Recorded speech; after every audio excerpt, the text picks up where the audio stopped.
Então, gente, agora aqui, né, com a missionária Lia, nós vamos bater um papo e é um prazer te receber aqui, viu? Obrigada. Bem, É muito bom. feliz de te conhecer pessoalmente, né? Seu esposo eu conheci quando era criança, pequenininho, né? Que você era de Rondon, não era, Lia? Isso, o pai dele, a família dele, muito querida lá, né? E tem uma história, né, que até a gente falou aqui, que você lembra dele, né? Da essência do João. Eu lembro, não ele, mas toda a família, né? Eu lembro do Joãozinho, de perninha grossa, com uma lancheira cheia de lanche na escola, distribuindo os lanches, né? Então minha irmã, meus irmãos estudaram com ele e todo mundo ali ansioso. Também o pai dele ali, querido, que a gente ia lá no bazar do seu João, né? Comprar, e ali ele fazia de conta que vendia doce pra gente, mas na verdade ele dava, né? E é muito lindo reencontrar hoje aqui, é uma maravilha, uma bênção. Depois de tantos anos, Depois de tantos anos, né? Morando na mesma cidade, que relaxo, né? E não se via, né? Pessoalmente. E o que me chamou a atenção da sua história, Lia, foi que eu vi lá você fazendo os agradecimentos, né, da igreja, como começou, né? Eu falei, essa mulher, ela tem uma essência, tem algo diferente. Se ela topar, vou trazer ela no programa pra gente bater um papo, né? É Deus, né? É Deus. É Deus. Eu comecei esse trabalho, né, com a igreja, mas não foi porque eu queria, não, foi por necessidade. Quando eu descobri que eu tinha uma irmã que estava envolvida com as drogas, né, eu até então não queria nem saber muito do problema dos outros. E daquele tempo em diante eu conheci uma irmã, a irmã Geralda, a qual me falou, olha, se você quer que Deus mude a tua irmã, ajude a mudar os irmãos dos outros. E daí eu comecei então a trabalhar, não com a minha irmã, que eu não consegui, o João chegou a conhecer a minha irmã, né?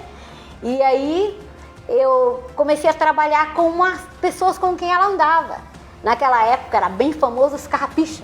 Então foi o primeiro lugar que eu fui, foi a casa dos carrapichos lá, que a minha irmã costumava assim ficar junto com eles. Certo. Daí comecei esse trabalho, passou-se um tempo, chega em Cianorte a irmã Benigna.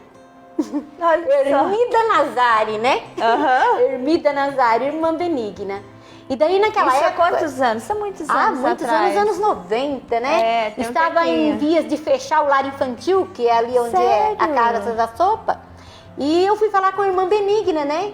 E ela falou, vamos pegar ali. E daí nós começamos, primeiramente, lá no Lar dos Velhinhos, a trabalhar com as meninas do lar infantil. Mas nós não conseguimos pegar o lar infantil. Como eu fazia esse trabalho com os drogados, com as prostitutas, convidei ela e a irmã Oreni na época e nós então fomos. Tinha um grupo, né, que era o Vladimir, Quitéria, um grupo muito querido. O Padre Sérgio fazia parte desse grupo. Também, o Padre Sérgio. Padre Sérgio fazia parte do meu grupo de resgate. E daí a gente então chamou a irmã Benigna e ela aceitou. Perdemos ali o lar infantil. E ela falou, o que fazemos? Eu falei, irmã, nós temos que arrumar um jeito de ocupar a cabeça dessas crianças. Verdade. E eles falavam, ninguém nos dá emprego. Daí eu falei, irmã, vamos fazer o quê? Ela falou, manda eles ir tudo lá no recanto, segunda-feira. E já funcionava em 93 foi isso, no ano de 93. Já funcionava ali? Não funcionava. Era o recanto, não tinha Rainha da Paz, era um bosque e tinha um porão no recanto. Aí o que nós vamos fazer? Eu falei, irmã, vamos fazer um tabuleiro? E a gente pega a fita dos empresários, retalhos, e fazemos uns tapetes amarradinhos. Então nós começamos a fazer tapete naqueles tear improvisado. Ocupação. E quantas crianças apareceram? Naquela época acho que tinha uns 15, 20 só, e o porão muito pequenininho. Aí começamos a pegar barrigueira. Eu era cabeleireira na época e à tarde eu era voluntária lá, então trabalhávamos só à tarde e aí a gente fazia café, fazia pão ali e fazia barrigueira, né? Depois começamos a reciclar o lixo, lembra como foi bem lixo reciclado? Começamos a reciclar lixo, pegar o dinheiro, trabalhar ali com as crianças. E passou-se esse tempo, surgiu a Rainha da Paz, né? Que hoje está ali, né? Um trabalho que a irmã Benigna também era muito coração, né? Bastante, né? Bastante. E a Rainha da Paz, eu creio assim, né? Que a gente não vê crianças de rua por causa disso aí, né? Os nossos primeiros meninos da Rainha da Paz, a gente teve bastante assim, que hoje eu encontro, né? Mais velhos, assim, recuperados, né? E aí a gente começou com o envolvimento que eu já tinha, que eu participava da pastoral carcerária, né? Trabalhávamos com as presas, com os presos, com os menores que iam infratores, né? E foi onde eu comecei também naquela época. Quando um menor não tinha onde ficar, ficava na minha casa. Sério? Você fazia isso? Isso é o dom do amor, Eu não era é? família Fazer tipo isso aí. acolhedora, não tinha família acolhedora, né? Então eu costumava ficar. E através disso eu acabei adotando algumas... Adotando não. Foi como se fosse legal, né? A criança ficava comigo e eu acabei... E na faixa de que idade tinha essas crianças? Eu peguei desde bebezinho até chegou a ficar adolescentes. Algumas mães, eu cheguei a adotar 5, né? A ter 5 em casa. Quando a mãe se reintegrava, a mãe pegava de volta. Ela recuperava o porque filho eu não daí. era pra mim que eu criava, Sim, era só- como pra mães. Um período, não é? Eu nunca menti para as crianças quem era mãe. Eu procurei criar as crianças em contato com a mãe. É sua mãe, ela não pôde te criar, eu posso, então, mas ela é tua mãe, ela te gerou, ela te permitiu nascer. Então você foi mãe de muita gente Muita aqui, além gente. dos seus filhos. Eu Quantos filhos? tenho 7 filhos. 7 filhos, gente. Eu tenho 4 biológicos, né? E tenho 3 adotivos agora que ficaram comigo, né? Certo. A minha última casou em janeiro deste ano. Que bênção, nossa. Então, geralmente eu pegava a criança que estava doente, ou que não tinha para onde ir, né? Então eu ficava com essa criança e eu criava e eles não iam mais embora. Eles me adotavam, eu adotava eles. Nunca fui na justiça porque por eu não ter uma casa pequena, a superpopulação na casa, juiz nenhum me daria uma criança Sim. para adoção. Mas tinha uma superpopulação de amor no seu coração, não era? Era, mas aí tinha a irmã Benigna por trás, que dava um jeitinho, tinha as pessoas da sociedade que não me pressionava, tipo escola, e acompanhava ali, né? Então foi fácil. Isso. Tudo numa época diferente, né, Numa Lia? época Onde era mais fácil fazer isso aí. E precisava de pessoas que tivessem um bom coração. Porque você imaginou o que seria dessas crianças hoje se não tivesse encontrado a missionária Lia? A Lia, a mãe Lia para essas crianças? Mas tem muitas pessoas ainda como eu aí, né? Tem, isso É que faz a gente não conhece, né? Mas tem muitas. Aí depois eu sou da pastoral carcerária.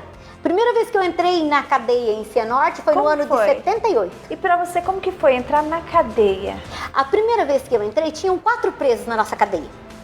Eram poucos, né? Eram poucos. Uma mãe me pediu para ir lá, né, que tinha tido o primeiro homicídio de 78. Aí eu fui lá e conversar com aquela pessoa e comecei a ir. E aí a gente ia, né, quando eu era... Hoje eu sou evangélica, né? Mas... eu já tinha esse trabalho, não é dependente de religião. Não, isso é dependente do coração, né? Coração. Daí eu ia na cadeia, depois chegou o tempo que formou a pastoral carcerária aqui na Igreja Católica, eu comecei a fazer parte, e mesmo tendo passado para uma outra igreja, né, eu não perdi a minha essência, nem o contato com os meus irmãos, amigos católicos, né? É uma irmandade, não é? Padre Sérgio, são pessoas maravilhosas. Pastoral carcerária, ela é ecumênica, é um movimento católico, né? Eles nos permitem participar. Porque eles fazem esse trabalho, não é? Daí a gente faz o ano inteiro as visitas na cadeia. Depois, quando chega no final do ano, reunia-se. Esse ano não vamos poder, infelizmente. Todas as igrejas e faz um culto, uma celebração comunitária na cadeia, né? Quando começamos, foi muito difícil.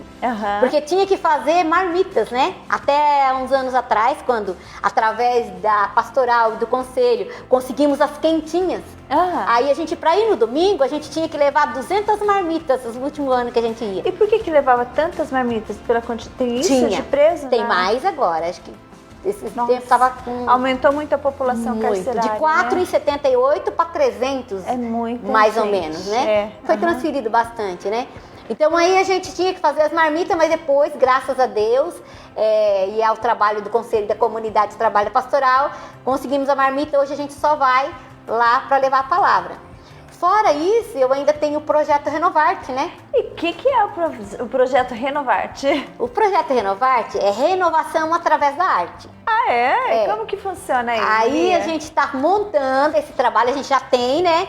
que eu já faço o acompanhamento através do Conselho da Comunidade e da Pastoral, com a ajuda do Conselho, da doutora Flávia, doutora Isaura, do Moro, lá aí a gente faz, e assistente social, né? Que a Carmen é a voluntária, nossa assistente social. Então a gente visita os presos, os apenados, né? Os presos com tornozeleira, pra gente dar apoio. Esses já estão em casa, já né? estão em casa. E as famílias dos presos que ainda estão no fechado, e a gente dá esse apoio. E o projeto Renovarte, nós estamos com a população carcerária muito grande. E quando eles saem, eles têm que pagar a hora, né? Então nós estamos com dificuldade. Então nós montamos o projeto Renovarte, ao qual o preso vai poder pagar a hora lá na igreja. Ah, sim. Fazendo obra de arte. Ele vai envolvendo a cabeça dele com coisas boas, não é? Isso. E daí vai ser contabilizado como hora, a doutora já está assim, agilizando para nós. E o meu pastor, né, que é uma bênção, o pastor Elias e a missionária Elaine. Que bênção. Eles, agora, né, que eles chegaram aqui, e eles são, pastor, ele dá aula de instrumento. Todo tipo de instrumento, né? E então também ele vai dar aula de violão, de teclado para essas pessoas, né? Que estão no regime semiaberto ali, que estão com tornozeleira, que daí a doutora, então, a gente manda uma carta, ela permite que naquele horário... Esta produção tem o apoio Baterias Júpiter, energia prolongada, qualidade garantida. Uningá, estude no melhor centro universitário do Paraná, sem sair de casa. Com polos em Cianorte e região, agora você tem a oportunidade de obter o seu diploma igual do presencial e pagando menos da metade do preço, com a flexibilidade do ensino à distância. Então, seja um acadêmico da Uningá, venha pra cá, entre em contato conosco. Uningá, o futuro é aqui. Inviolável, a maior empresa de monitoramento do Brasil. Isso aí, João. Então, já que você tocou no assunto da criança autista que a Lia adotou, né? Lia, conta essa história pra nós. Como que foi? A Amanda, ela tinha 4 anos. Quando eu estava um dia na igreja, o Senhor me mostrou a Amanda, né? O pai dela tinha falecido ele tinha problemas com drogas e também deu leucemia e faleceu. E a mãe tinha problema de esquizofrenia. Aí o Senhor me tocou para adotar a Amanda. E ela tinha autismo severo. Certo. Então a Amanda, ela foi uma criança da PAI até os 8 anos. Ela não sabia falar. A doutora Lucinéia Silva foi fono dela, a Lu. E aí quando foi no ano de 2006, eu já era missionária e já fazia pregava em congressos. E eu ia pregar num congresso em Mariluz. Ao qual é da minha igreja, que hoje sou Igreja de Cristo Jesus, Doutrina dos Apóstolos. Uma semana antes, uma amiga minha falou: Lia, eu posso levar a Amandinha? Eu falei: não, Frá, você não vai levar a Amandinha, porque a Amanda toma remédio e ela tem problema, ela não sabe nada, ela é autista, ela é agressiva. E você não tinha tempo não pra tinha isso, tempo. Né? E eu ia ficar a semana e ia na sexta-feira. Não, mas eu cuido. E ela levou. E lá tinha essa missionária Elaine, que é a minha missionária hoje, ela era uma adolescente na época. E ela pegou a minha filha autista e começou a ensinar coreografia. Mas um dia antes de eu permitir que levasse, o Senhor me mostrou uma visão daquela foto que eu falei que como tudo começou. Nessa visão eu via todas as meninas vestidas de branco, da coreografia, e a minha filha Amanda de azul no meio. Não, mas nunca que a minha filha vai dançar. Vai estar no meio, né?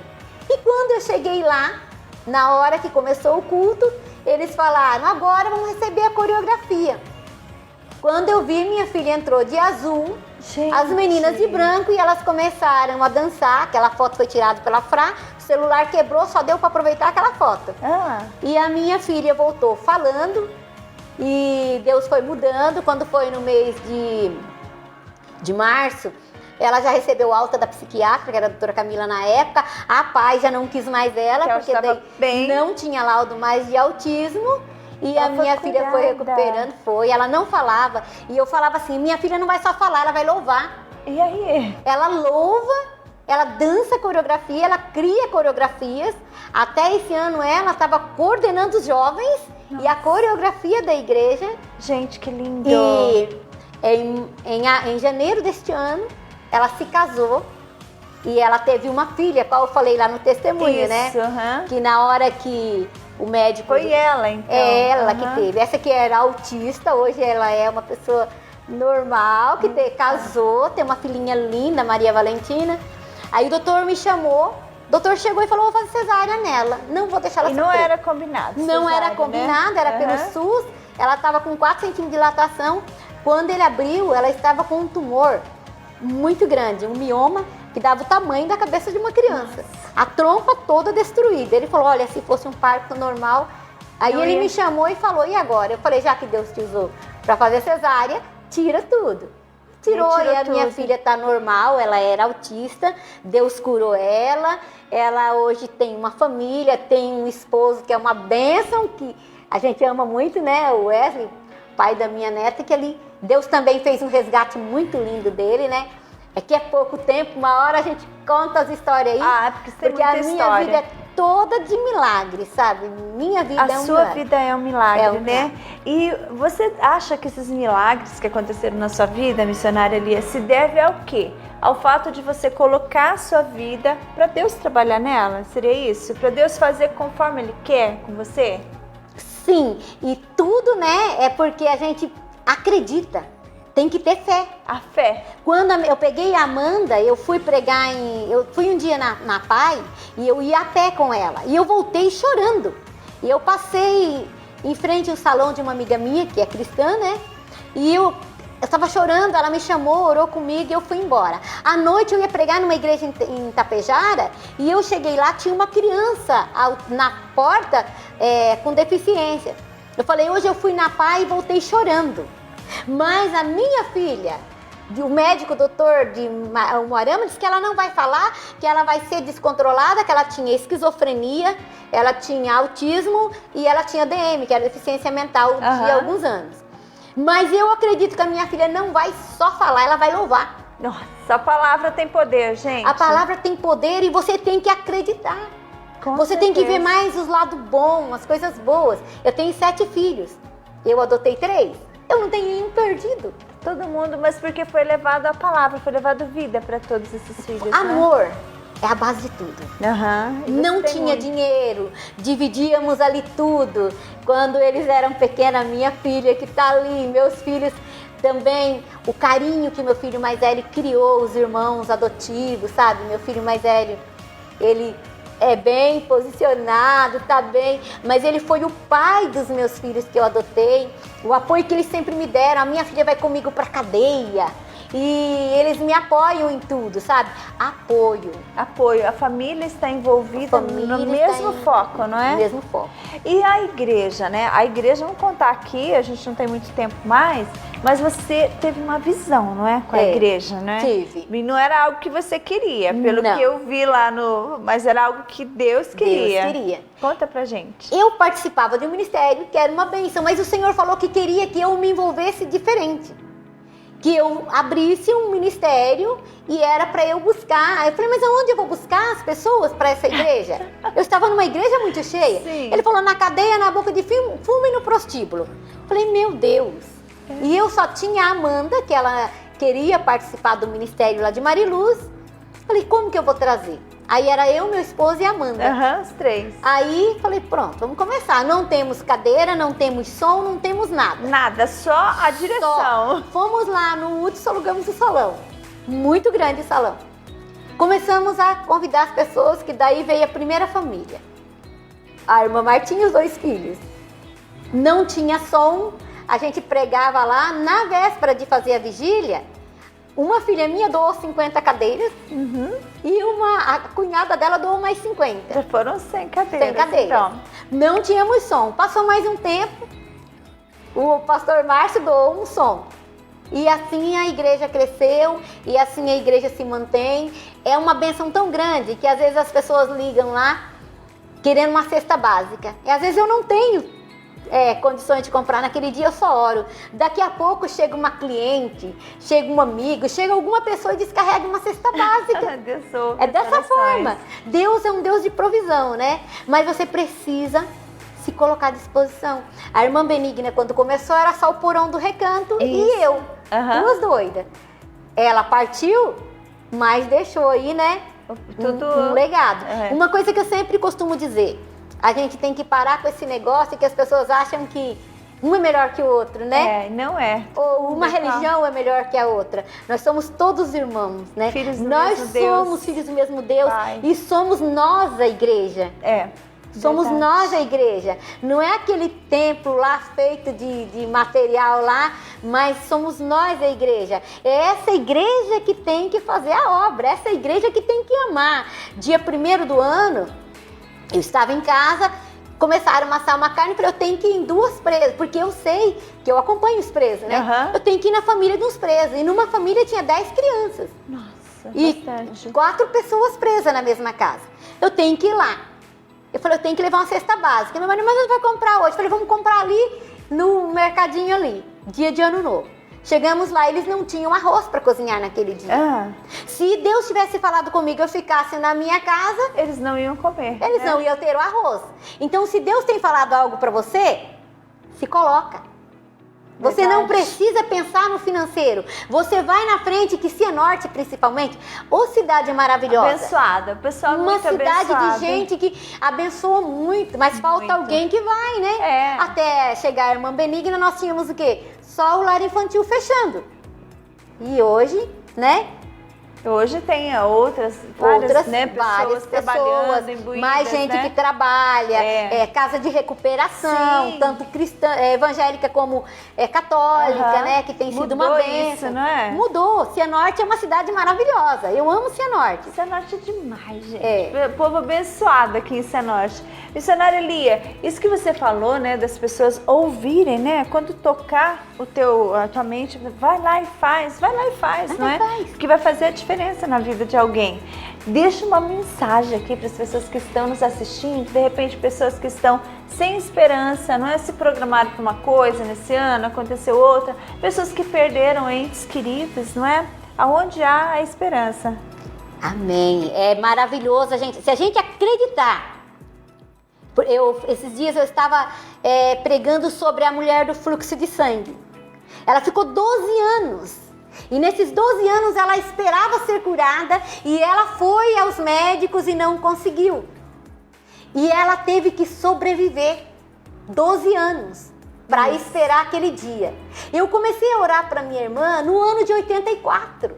A minha irmã, Deus fez a obra no ano de 2010. Foram anos. Mas eu não desanimei. Talvez você tenha pedido algo para Deus e está demorando e aí você desanima. Eu peguei a minha filha com 4 anos, eu fiquei 4 anos levando ela na APAI. Depois eu tive aquele tempo, então existe o tempo da espera. Aquele que você perdeu, eu sempre falo assim, ele não morreu, partiu antes de nós.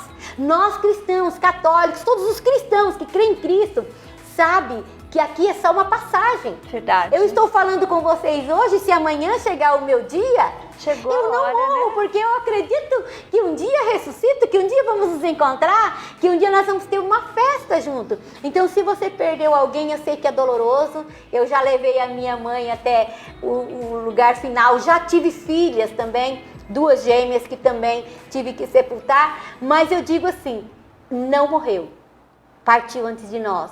E você que está aí desesperado, quem sabe passando por uma enfermidade, acredite, o tempo de espera, o tempo de Deus, mas o teu milagre vai chegar.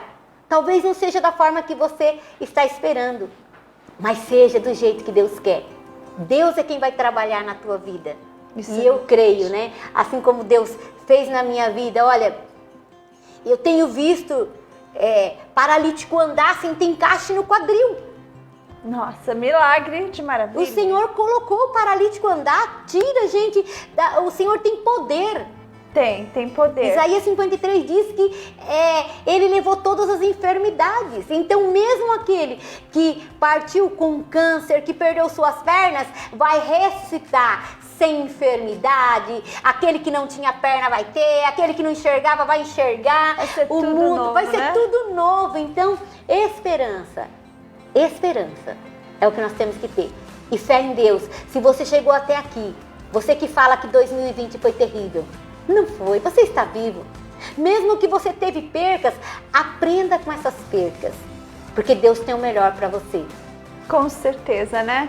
Missionária, se alguém quiser ir conhecer a igreja, ela fica em qual endereço? Na Avenida Arthur Thomas, 472.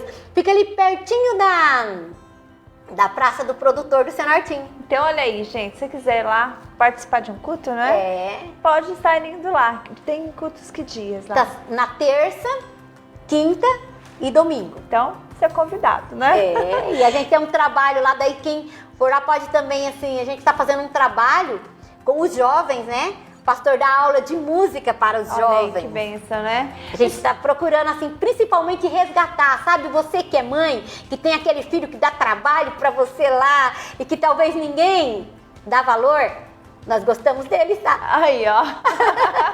Entre em contato. Eu falo para os presos, teu lugar não é na cadeia, é na minha igreja. Teu lugar do drogado não é lá na boca de fumo, é lá na igreja. Olha aí, que e nós amamos. Você tem que voltar aqui, tá Eu bom? volto, sim. Faltou tempo, né, pra gente. Prazer. Precisamos conversar mais. Obrigada, Deus abençoe você. Amém.